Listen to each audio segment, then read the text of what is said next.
So guys आजको new ब्लगमा हजुरलाई स्वागत छ। आज हामी यस्तै घुमफिर भनौँ हामी मलेसियामा बसेर यस्तै जङ्गल एरिया छ हाम्रो।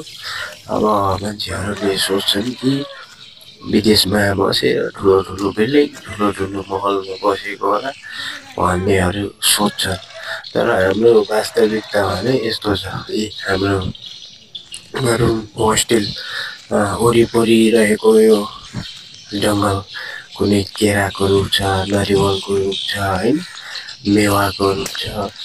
यहाँ यस्तो छ हाम्रो अवस्था। त्यसैले सम्पूर्ण साथीहरूलाई भन्छु, जति पनि विदेशमा हुनुहुन्छ उहाँहरू कहिले पनि मौज मस्ती गर्दैन। त्यसैले हजुरहरूले यस्तै भिडियो हेर्न चाहनुहुन्छ भने फेरि पनि मेरो युट्युब च्यानललाई सब्सक्राइब, लाइक, कमेन्ट, सेयर गरिदिनु होला। धन्यवाद भन्न